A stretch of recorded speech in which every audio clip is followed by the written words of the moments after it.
এই নিয়ামতগুলো গুণে শেষ করা যাবে না। বিষ্ণু বলেছেন সব সময় তোমার জিহ্বাটাকে আল্লাহর জিকির আর প্রশংসা দিয়ে ভিজিয়ে রাখো। কি করবেন? ভিজিয়ে রাখবেন। আরব বিশ্বে আমরা যখন পড়াশোনা করতাম তখন দেখতাম যে রাস্তাঘাটে বিভিন্ন জায়গায় আজকারগুলো আল আদইয়াতুল মাসুরা মাসনুন দোয়াগুলো তারা লিখে রাখতো, যাতে মনের অজান্তেই তাদের চোখ ওই সাইনবোর্ডে পড়লে তারা যেন ওই দোয়াগুলো পড়তে পারে। রাস্তার মধ্যে লেখা থাকতো সুবহানাল্লাহ, আলহামদুলিল্লাহ, আল্লাহু আকবার, লা ইলাহা ইল্লাল্লাহ।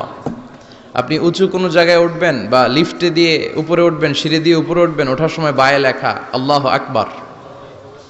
কারণ হাদিসে এসেছে ইদা সাইদনা কাব্বারনা, আমরা যখন উপরের দিকে উঠতাম আমরা পড়তাম আল্লাহু আকবার।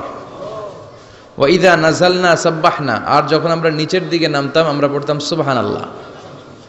এজন্য হেঁটে হেঁটে কিংবা সিঁড়ি দিয়ে কিংবা লিফট দিয়ে এলিভেটর দিয়ে আপনি যখন উপরের দিকে উঠবেন কি পড়বেন? আওয়াজ করে পড়েন, কি পড়বেন? আর নিচের দিকে নামলে কি পড়বেন? এই তাসবিহগুলো পড়ে পড়ে জিহ্বাটারে ভিজিয়ে রাখার দরকার আছে না নাই? আমরা যেন আল্লাহর জিকির আর শুকর দিয়ে আমাদের হৃদয়টাকে জিহ্বাটাকে সিক্ত করে রাখতে পারি। আল্লাহ তুমি তৌফিক দাও। ফরজ সালাতের পরে বিশ্বনবী তাসবিহগুলো পড়তেন, আমরা পড়তে চাই না। আল্লাহ রাসূল সাল্লাল্লাহু আলাইহি ওয়াসাল্লাম সালাম ফেরানোর পরে পড়তেন আল্লাহু আকবার, 3 বার পড়তেন আস্তাগফিরুল্লাহ, আস্তাগফিরুল্লাহ, আস্তাগফিরুল্লাহ, সুবহানাল্লাহ 33 বার, আলহামদুলিল্লাহ 33 বার, আল্লাহু আকবার 33 বার, লা ইলাহা ইল্লাল্লাহু ওয়াহদাহু লা শারীকা লাহু লাহুল মুলকু ওয়া লাহুল হামদু ওয়া হুয়া আলা কুল্লি শাইইন কাদির। আয়াতুল কুরসি পড়তেন, লম্বা লম্বা অনেক দোয়া করতেন। এগুলো আমরা করি না, আমরা ছোট্ট একটা মুনাজাতের জন্য পাগল হয়ে যাই, তাই না? আসসালামু আলাইকুম ওয়া রাহমাতুল্লাহ, আসসালামু আলাইকুম ওয়া রাহমাতুল্লাহ, আল্লাহুম্মা আমিন বিরহমাতিকা ইয়া আরহামার রাহিমিন, তাই না? আমিন ইয়া আরহামার রাহিমিন। তো হইল কিছু? তাড়াহুড়ো করবেন না, তাসবিহ পড়বেন, জিকিরগুলো পড়বেন, এগুলো আপনার অন্তরটাকে সিক্ত রাখে। ফরজ সালাতের পরে আয়াতুল কুরসি পড়তে হয়।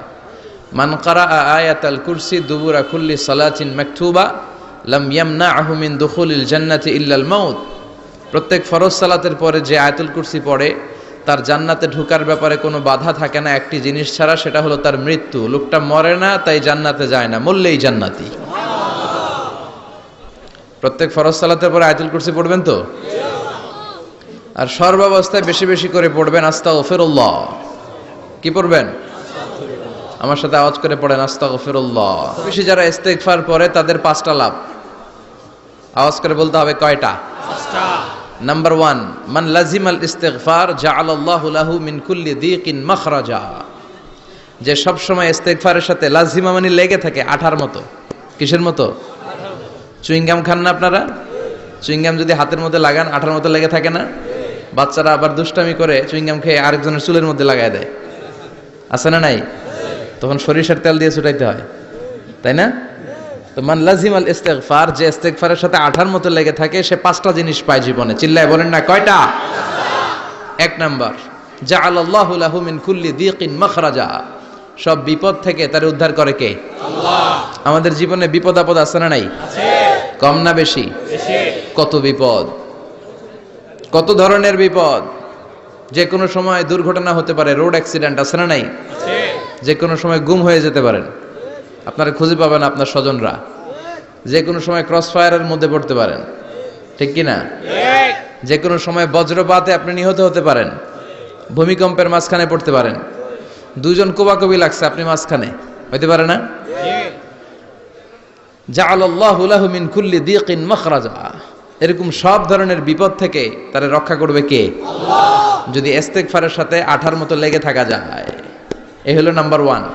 নাম্বার 2, ওমিন কুল্লি হাম্মিন ফারাজা। যে সব সময় আঠার মতো ইস্তিগফারের সাথে লেগে থাকবে, আল্লাহ তাকে দুশ্চিন্তা থেকে মুক্তি দিবেন, তার কোনো টেনশন থাকবে না। সুবহানাল্লাহ পড়েন। আমাদের জীবনে টেনশন আছে না নাই? জীবন নিয়ে টেনশন, মরণ নিয়ে টেনশন, ক্যারিয়ার নিয়ে টেনশন, বাড়ি ভাড়ার টেনশন, বিদ্যুৎ বিলের দাম বেড়ে যাচ্ছে টেনশন, ঘরের মধ্যে শান্তি নাই টেনশন, দ্রব্যের দাম বাড়তেছে, বেতন কমতেছে টেনশন, ঠিক কিনা? এই টেনশন থেকে আপনাকে মুক্ত রাখবে কে? আল্লাহ।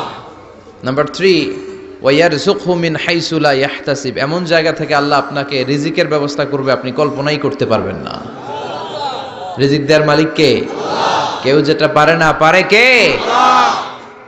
এমন জায়গা থেকে তিনি রিজিক দিবেন আপনি কল্পনাই করতে পারেন না, আপনি হিসাবই করেন না যে এখান থেকে কিছু রিজিক আমি পাবো, কিন্তু আল্লাহ ব্যবস্থা করে দিয়েছে। সুবহানাল্লাহ পড়েন। 4 নাম্বার, যতক্ষণ ইস্তেগফারের সাথে আঠার মতো লেগে থাকবেন আল্লাহর কোনো শাস্তি আপনার উপর আসবে না। ওমা কানা আল্লাহু মুআযযিবাহুম ওয়া হুম ইস্তাগফিরুন, যতক্ষণ আপনি ইস্তেগফার পড়বেন আল্লাহর আযাব আপনারে পাকড়াও করবে না। 5 নাম্বার হচ্ছে আল্লাহ আপনাকে মুস্তাজাবুদ দাওয়া বানিয়ে দিবে। মুস্তাজাবুদ দাওয়া মানে এমন ব্যক্তি, যেই ব্যক্তি দোয়া করা মাত্রই দোয়া কবুল করে কে? আল্লাহ।